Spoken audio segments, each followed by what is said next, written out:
TB হারবে, ত্রিপুরা জিতবে।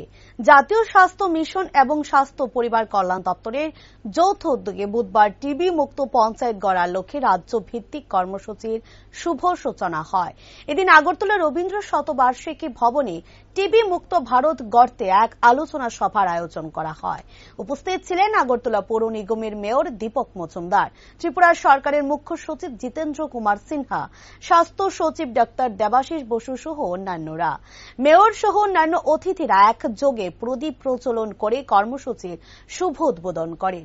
অনুষ্ঠানে বক্তব্য রাখতে গিয়ে মেয়র দীপক মজুমদার বলেন, দেশের প্রধানমন্ত্রী নরেন্দ্র মোদী ঘোষণা করেছে 2025 সালের মধ্যে ভারতকে টিবি মুক্ত করা হবে। প্রধানমন্ত্রী আহ্বানকে সামনে রেখে ত্রিপুরা সরকার টিবি মুক্ত পঞ্চায়েত গড়ার লক্ষ্যে রাজ্য ভিত্তিক আজকেরই কর্মসূচি। মেয়র সকলের কাছে আহ্বান রাখেন, সবাই যেন দায়িত্ব নিয়ে টিবি মুক্ত পঞ্চায়েত গড়ার লক্ষ্যে আমরা এগিয়ে আসি।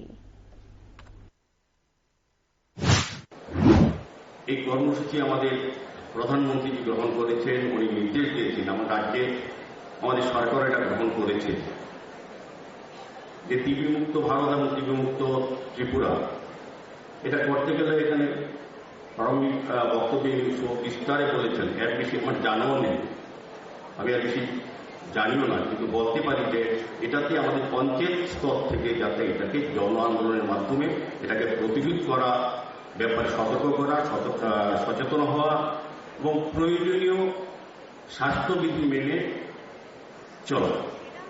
তবে আমাদের যে মিশন, যেটা 2025-এর মধ্যে আমাদের সারা ভারত থেকে টিবি অর্থাৎ যক্ষা আমরা নির্মূল করার যে প্রতিজ্ঞাবদ্ধ হয়েছে আমাদের ভারত সরকার, সঙ্গে সঙ্গে আমাদের রাজ্য সরকার। আমি আশা করব যারা আজকে সভায় উপস্থিত আছেন, আমাদের রাজ্যের প্রতিনিধিত্ব আমরা করছি, কাজে আমাদের বিরাট গুরুত্বপূর্ণ দায়িত্ব থাকবে। আমরা স্ব এলাকা, স্ব পঞ্চায়েতে, স্ব জায়গায় আজকে যারা আমরা আলোচনায় বা পরবর্তী সময় যারা বলেছেন যে প্রশিক্ষণ শিবির হবে, কিভাবে তার সতর্ক সচেতন করা, সতর্ক করা, প্রতিরোধ করা,